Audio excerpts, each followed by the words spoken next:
అందరికీ నమస్తే అండి. Welcome to my YouTube channel. ఈరోజు టాపిక్ వచ్చేసి మన ఆంధ్రప్రదేశ్లో ఈ కూటమి ప్రభుత్వం అధికారంలోకి వచ్చి ఇంతవరకు కొత్త పింఛన్లు కావచ్చు, కొత్త రేషన్ కార్డులు కావచ్చు, సైట్ అయితే ఓపెన్ కాలేదు. అవునా కదా? అయితే అనగా మనకు వచ్చే ఏడాది సంక్రాంతి తర్వాత ఖచ్చితంగా కొత్త రేషన్ కార్డులు, కొత్త పింఛన్లు అనేది ఖచ్చితంగా సైట్ అయితే ఓపెన్ అవుతుంది. ఈ మాట నేను ఎందుకు చెప్తున్నా అంటే అనగా మన ఆంధ్రప్రదేశ్ రాష్ట్ర వ్యాప్తంగా వచ్చే ఏడాది సంక్రాంతి తర్వాత మనకు జన్మభూమి 2.0 అనేది ఈ కార్యక్రమం అనేది మన రాష్ట్ర వ్యాప్తంగా ప్రారంభించడం జరుగుతుంది. అంటే కనుక ఈ కార్యక్రమంలో కొత్త పింఛన్లు, కొత్త రేషన్ కార్డులకు ఎక్కువ ప్రాధాన్యత ఇవ్వడం జరుగుతుంది.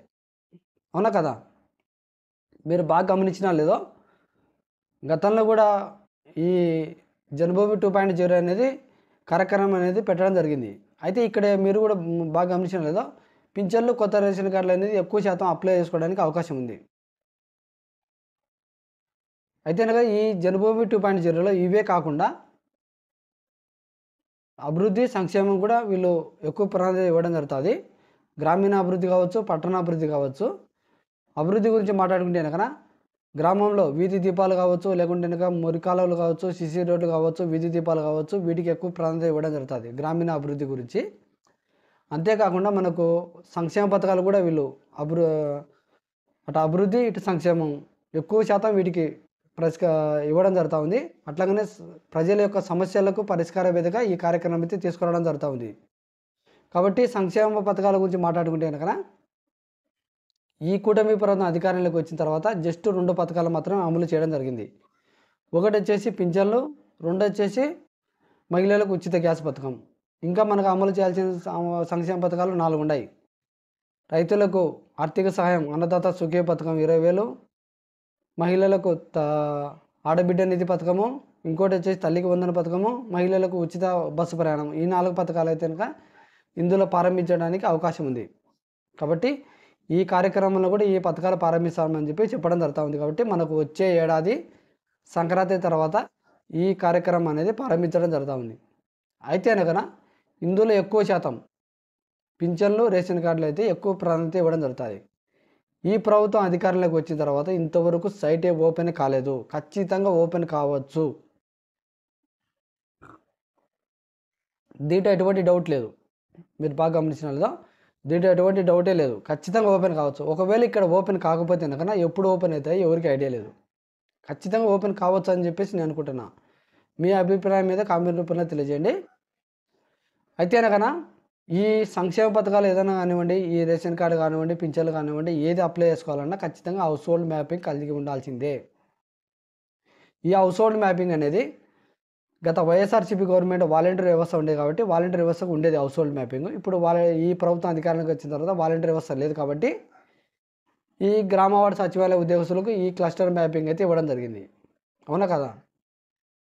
అయితే కనుక ఈ క్లస్టర్ మ్యాపింగ్ అనేది వాళ్ళు కొద్దిమందిని యాడ్ చేయడం జరిగింది. ఈ జియో ట్యాగ్ సర్వే చేసి హౌస్ హోల్డ్ మ్యాపింగ్ అయితే పూర్తి చేయడం జరిగింది. ఇంకా కొద్దిమంది మిగిలిపోయిన ఎవరైనా ఉంటే కనుక యాడ్ చేయించుకోవాలని చెప్పి చెప్పడం జరుగుతూ ఉంది. కాబట్టి ఎవరైనా మిగిలిపోయిన వాళ్ళు ఉంటే కనుక చిన్నపిల్లలు కావచ్చు, పెద్దలు కావచ్చు, అట్లా ఎవరైనా హౌస్ హోల్డ్ మ్యాపింగ్ చేయించుకోకుంటే కనుక ఖచ్చితంగా యాడ్ చేయించుకోండి. ఏ సంక్షేమ పథకం లబ్ధి పొందాలన్నా ఖచ్చితంగా హౌస్ హోల్డ్ మ్యాపింగ్ కలిగి ఉండాల్సిందే.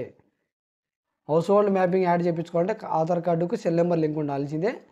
ఓకేనా? మీరు గ్రామ వార్డు ఎవరైతే మీ సచివాలయం ఉంటే సచివాలయం దగ్గరికి మీ డీటెయిల్స్ ఇచ్చినారంటే వాళ్ళు యాడ్ చేయించుకుంటారు బయోమెట్రిక్ వేయించుకొని. ఓకేనా? ఏ పింఛన్లు కానివ్వండి, రేషన్ కార్డులు కానివ్వండి, లేకుంటే తల్లికి వందన పథకం కానివ్వండి, ఆరోగ్యశ్రీ కానివ్వండి, ఏ సంక్షేమ పథకం లబ్ధి పొందాలన్నా హౌస్ హోల్డ్ మ్యాపింగ్ అనేది ఇంపార్టెంట్. కాబట్టి మన సంక్రాంతి తర్వాత జన్మభూమి కార్యక్రమంలో ఈ పథకాలు అనేది ప్రారంభించడం జరుగుతుంది. కాబట్టి ఖచ్చితంగా హౌస్ హోల్డ్ మ్యాపింగ్ ఉందో లేదో చెక్ చేయించుకోండి. కాబట్టి మనకు నా ఐడియా ప్రకారం ఖచ్చితంగా ఈ 2 ఓపెన్ కావచ్చు అని చెప్పేసి నేను అనుకుంటున్నా. అయితే ఇంకో డౌట్ ఉంది నాకు. చాలామంది ఈ సంక్రాంతి కానుక అనేది ఇస్తాడా లేదా అని చెప్పేసి అడుగుతున్నారు. సంక్రాంతి కానుక ఇస్తాడా లేదా అనే దానికంటే ముందు ఇప్పుడు క్రిస్మస్ పండుగ ఉంది. డేట్ వచ్చేసి 23. రేపు ఎల్లుండి క్రిస్మస్ పండుగ ఉంది. మరి క్రిస్మస్ కానుక ఇవ్వాలి. అవునా కదా? మరి క్రిస్మస్ కానుక ఇచ్చిన తర్వాతనే మనకు సంక్రాంతి కానుక అయితే ఇవ్వడం జరుగుతుంది.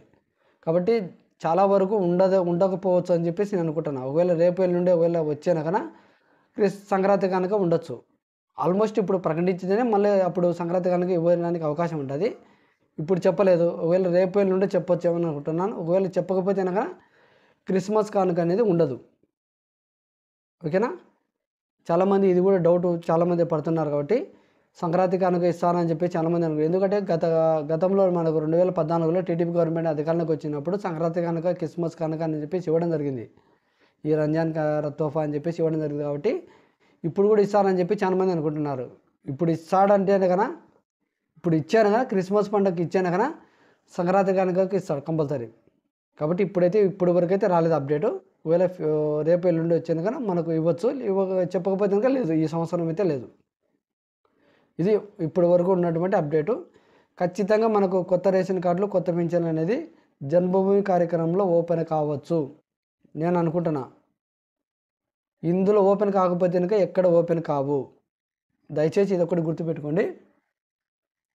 కాబట్టి ఎవరైనా హౌస్ హోల్డ్ మ్యాపింగ్ యాడ్ చేయించుకోకపోతే కనుక యాడ్ చేయించుకోండి. ఓకేనా?